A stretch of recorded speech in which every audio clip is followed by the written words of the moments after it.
really feel too much pressure because I expect more out of myself than anyone else can expect out of me. So really, I just come in here and do my job and do what I need to do to get prepared. Don't really try to listen to those outside noise and those outside pressure that people put on me. Cool, calm, and collected, E.J. Warner is ready to take on his second year as Temple's #1 guy behind center. We've got a one-on-one. Plus a second one-on-one, this time with head coach Stan Drayton, not to mention cherry and white highlights and a look ahead to the fall football schedule. An Inside the Nest special, the cherry and white game is live and it starts right now.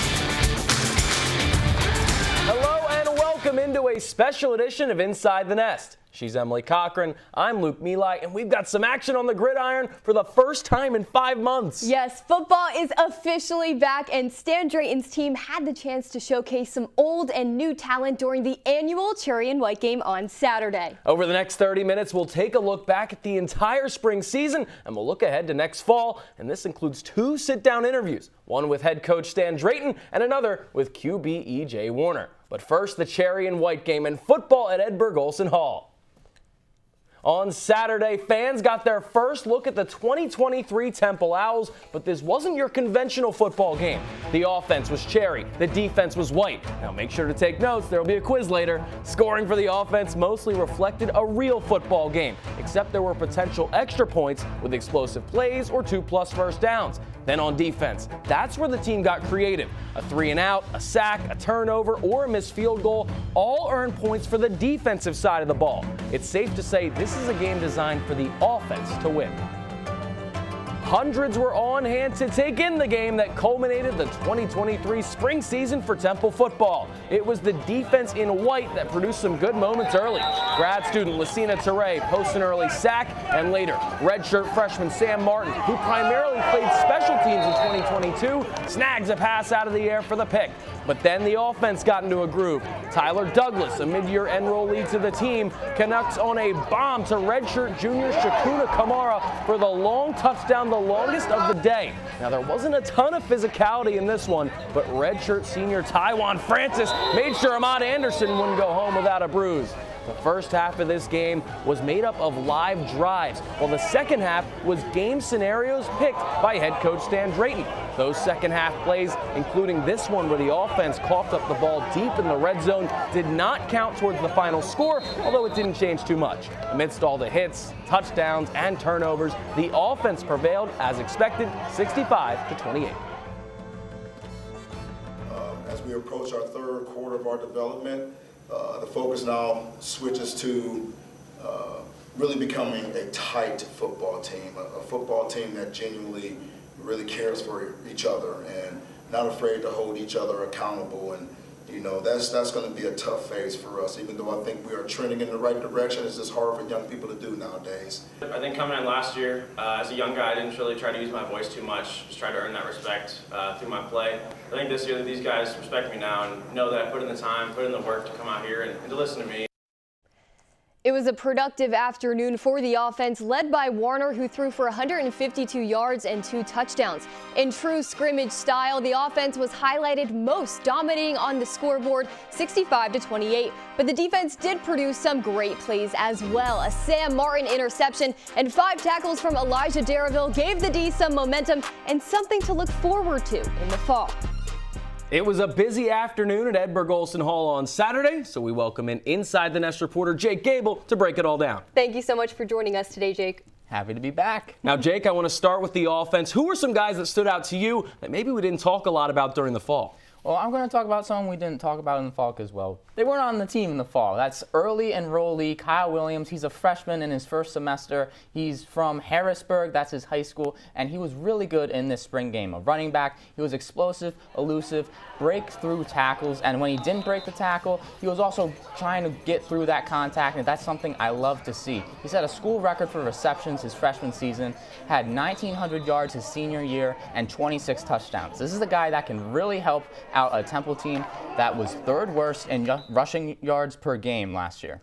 And in a format designed to highlight the offense, the defense definitely had some sharp moments as well. Who specifically stood out to you on the defensive side of the ball? I'm going to go with Reggie Jones. He's a transfer from California, and he's a D lineman that really had a good game. He had a play where E.J. Warner scrambled out, and then he just swatted his pass right into the turf. And then there was another play where run play, he just breaks through the offensive line and gets a 4-yard tackle for loss. He showed a lot of good grit in a game that's designed for offense. Now, Jake, let's go off the field for a second. A lot of Temple pride on hand at EO Saturday. Men's basketball head coach Adam Fisher, former Temple linebacker Tyler Matakevich. What was that atmosphere like, and how was the Temple pride? The atmosphere was great. I mean, there were so many things going on. You had so many fans in attendance. You had food stands. The cheerleaders were there. The band was there. You had everyone in attendance. It felt like homecoming light. And then there was also so many Temple alumni. I mean, you mentioned there were NFL players, former Temple players like Matt Ioannidis was there. You had some of the basketball team. Adam Fisher, Heiser Miller, who just recommitted to Temple, was there as well. So a lot of the Temple community was out and about for this team, and it just showed the optimism that they have for this team going forward. Absolutely. Thank you so much for joining us on the show today, Jake. And congrats, Jake will be taking over the Inside the Nest anchor seat along with Meg Doyle this coming fall. We're excited to see all that you do in these exact chairs. Congrats. Thanks, guys. A new face on the desk covering new faces on the field next season, some who didn't play in this game. There's a lot of talent in the next recruiting class with quarterback Tyler Douglas, running back Joe Quest Smith, tackle Kevin Terry, wide receiver Xavier Irvin, and defensive tackle Gensley August rounding out some of the top names. According to ESPN, Temple's recruiting class was ranked 72nd out of 131 D1 programs. Remember, Stan Drayton was hired in 2021 on National Signing Day, so this is the first season he's had a full year to recruit. Coach Drayton also picked up some guys who were swimming around in the portal not too long ago. Ex-Florida linebacker DeJuan Black and ex-Florida defensive back Kamar Wilcoxon are coming in hot from the Sunshine State. Back in high school, the two were both 4-star recruits going into college. After the 3 players officially signed, these are the Owls to watch. Now, we've done a lot of looking ahead so far on this show, and from Stan Drayton's perspective and leaders like E.J. Warner on the team, you can't necessarily look ahead if you don't analyze and critique the flaws of last season. And that's exactly what these leaders on the team are doing during media availability, during one-on-one conversations that we're definitely going to have and show in the next coming blocks, but also just the fact that Stan Drayton in the cherry and white game recognized that this is going to be a completely different team, a new mindset, a new outlook for this Temple team. But we can't necessarily say that before we see them on the field in their first matchup against Akron come early September. Now, I'm with Coach Drayton. This is a new team. I'm guaranteeing a bowl game next season for the Temple Owls. Look at last season, how close some of their losses were. 1-possession games against Houston and ECU where they lost on the final plays. Navy, a loss in overtime. A 1-possession loss to Rutgers at home. This is a team that was on the cusp this season. With more talent and more experience, they're going to make the jump next season. And we talk about E.J. Warner and his leadership skills. I can tell from just talking with him that he's going to be such a dominant leader on this team, not only because he's so young and he has such great mentors around him, but just because he's starting off this season as Temple's #1 guy, not just being thrown into the mix a few games into the season. He'll be great. And looking over at the defensive unit that was top 10 in sacks and tackles for loss last season, they'll need to wreak havoc again. Leighton Jordan McGee are back. They'll lead the way in that category. Now we're up against our first break. On the other side, we've got a one-on-one with the man in charge. A sit down with Stan Drayton coming your way. We'll be back right after this. Welcome back to this Inside the Nest special, the Cherry and White game. Before Saturday's game took place, I had the chance to sit down with Temple football head coach Stan Drayton, and we talked about the team's leadership, the process of bringing Everett Withers back as defensive coordinator, and what Coach Drayton's looking for from the running back room this season. So, Coach, this is year 2 for you, and last year everything around this time was so new. Are you able to focus on new things this spring that maybe you weren't able to get into last spring?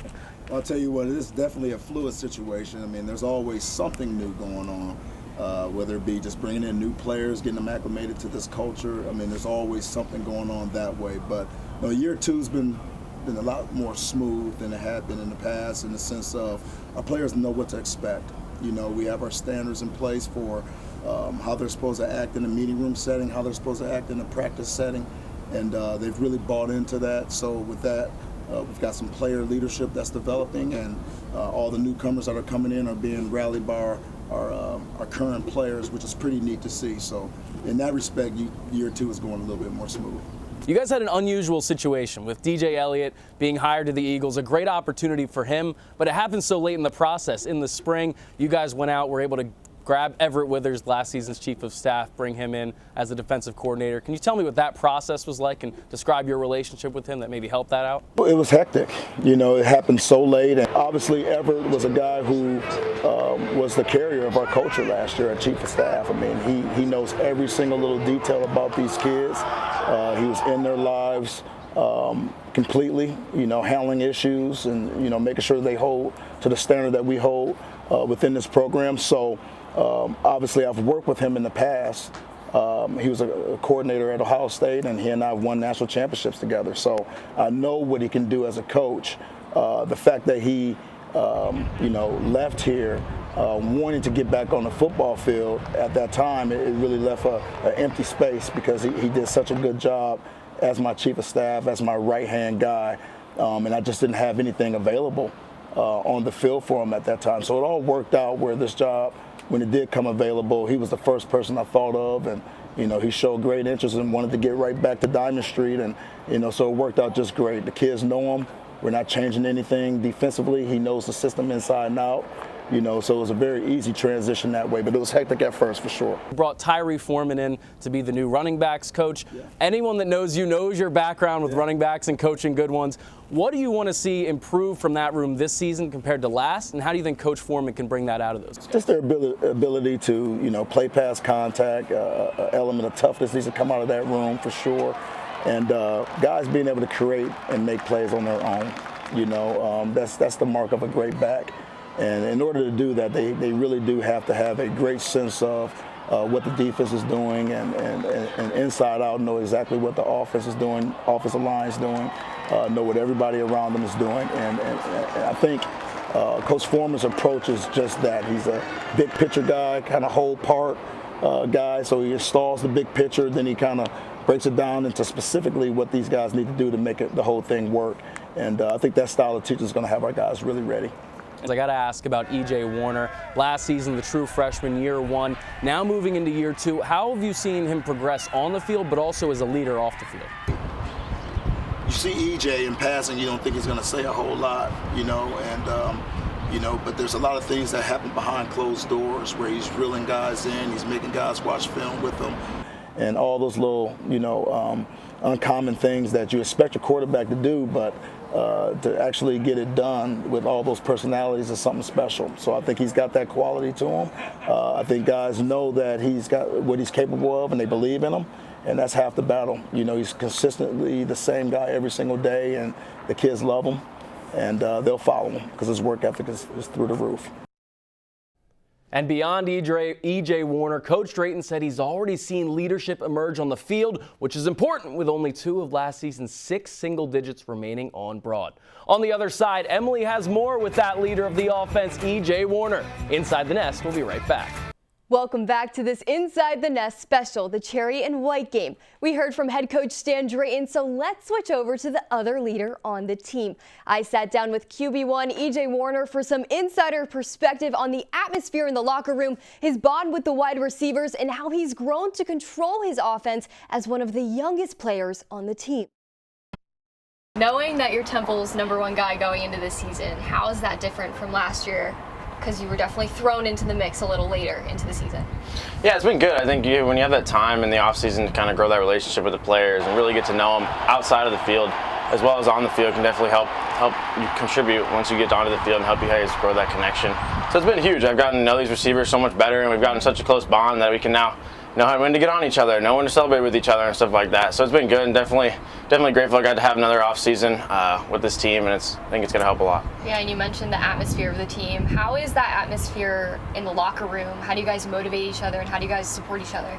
Yeah, I think we're just all brothers. We just love on each other. I think we're just a close, tight-knit family here, that if you guys have any problems, anything you guys are going through, you can go to each other, and there's always someone there for you, someone to talk to. So it's been good, just close. We always say we're family, and I think that's really true with this team. Yeah, and what changes are you working on physically, mentally to prep for this season?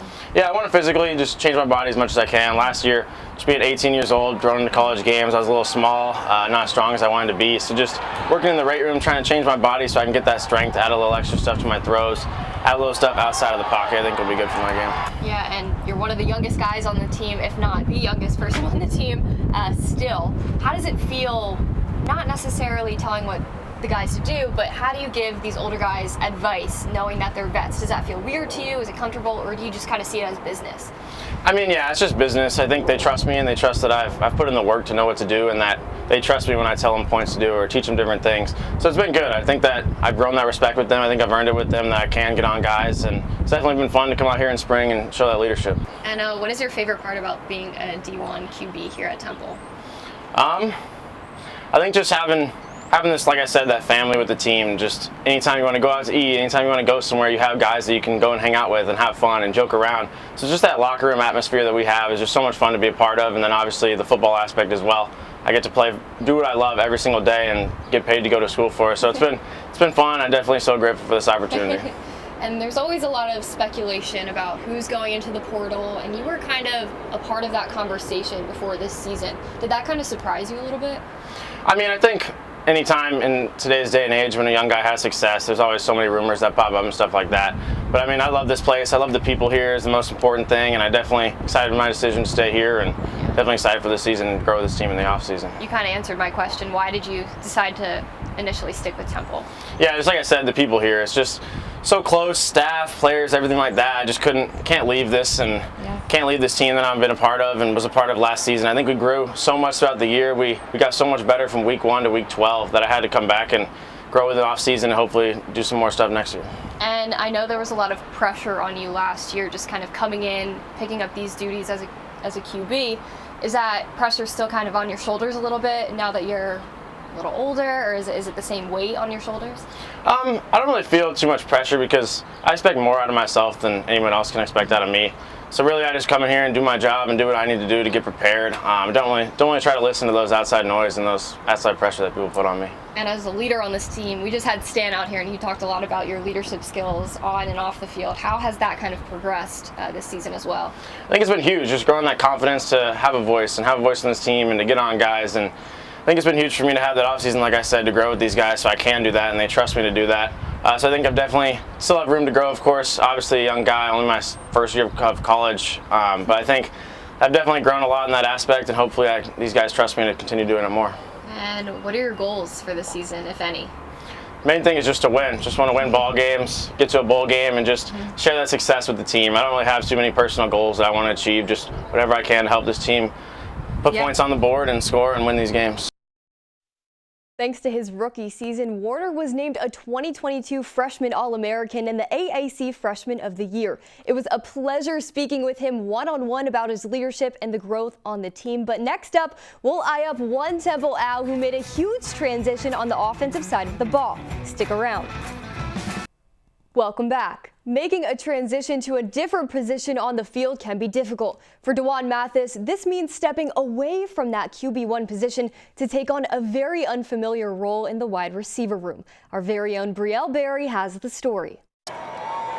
Number 11 started the 2022 football season as Temple's starting quarterback. But a year later, DeJuan Mathis is starting 2023 with a new number, and he continues to work on a new position. Mathis has just about a full year under his belt as a wide receiver. He was the #1 QB at the start of last season until he was benched in the Owls game versus Lafayette and replaced by E.J. Warner. It's been a little bit of growing pains, but it's actually been fun. After Mathis made the transition to wide receiver, he finished the season with 6 receptions for 44 yards and looks to continue to make an impact on offense this season. But the transition was not easy, even for a top-notch Division I athlete. Mathis used to have an offensive line protecting him and his blind spot, but the roles have changed in this new position. I'm used to having 5 guys to protect me. Now I'm just kind of out there protecting myself and protecting whoever has the ball or whoever the ball carrier is. The switch to wideout mid-season didn't allow Mathis to fully learn enough about being a wide receiver, especially when it comes to running routes and reading different types of coverage. But that is changing. Being able to kind of look at some things and slow down and kind of start from scratch, I think has really helped him. So I think you're seeing a guy that's got range, got speed, and he's learning how to run routes and catch the ball. From throwing the ball to catching the ball, a new season for one of Temple's newest wide receivers is just months away. Reporting from Edberg Olson, I'm Brielle Berry, Owl Sports Update. Before we see where Mathis and the rest of the Owls fit in on this field next season, we have to check out some old and new names on the fall schedule. Our very own Sam Massett has news on all of these newcomers joining the AAC. Hey, Sam. Hey guys, a brand new season of football in the fall comes with some brand new teams on the schedule. Houston, UCF, and Cincinnati are all gone. This leaves the door open for the new Conference USA opponents to enter. The season kicks off with non-conference play at home against the Akron Zips on September 2nd. The entire top row here is non-conference, also Rutgers, Norfolk State, and Miami. American play starts against Tulsa on the road later in the month on the 28th. Then, 3 straight games against teams from Texas, including Texas San Antonio and North Texas. There's also Alabama Birmingham right before Thanksgiving. And the Owls are back in the link on the 25th of November to host Memphis and wrap up the regular season. Now, these teams may not be coming from the Power 5, but that doesn't mean they won't be tough competition for the Owls. These 3 teams all finished over 500 in the 2022 season, unlike Temple that finished 3-9. The first of these new opponents is UTSA, or the University of Texas at San Antonio. The Roadrunners finished at the top of the conference, as well as won the conference championship. Not only this, but they also snuck their way into the AP poll rankings towards the end of the season, with their highest placement at 22. Their dominant offense will certainly be a challenge for Temple as they finish the season leading their old conference in scoring offense and pass efficiency.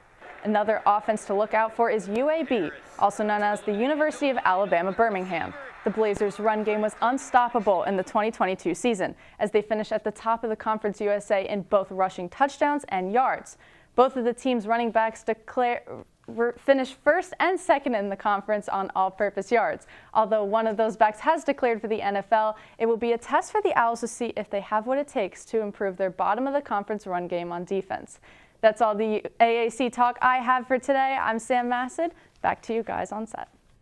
Thank you, Sam. That UTSA team's going to be so good. A massive addition for this conference. And look at the AAC. They keep their own conference champion in Tulane. That means there will probably be 2 ranked teams at the top of the standings this season. And I can't wait to see that high-powered UAB offense against a good Temple defense that struggled against the run, but top 10 in sacks and tackles for loss in the country. It'll be a good battle. And there's no doubt that Cincy, Houston, and UCF leaving, it's a huge loss for this conference. Not only that, but many of these incoming programs, you've got Charlotte, North Texas, UAB are coming into the season with brand new head coaches. So to your point, Sam, Temple definitely has some kind of advantage sticking within its conference and having a familiar coach within Stan Drayton. A lot to break down on next season's edition of Inside the Nest. That's all the time we have for today. Make sure to follow along with all of our football coverage leading up to next season by checking out Owl Sports Update on Thursdays at noon and all of our socials at Owl Sports Update. For Emilie, Cochrane, and our entire crew, I'm Luke Meli. Have a great day.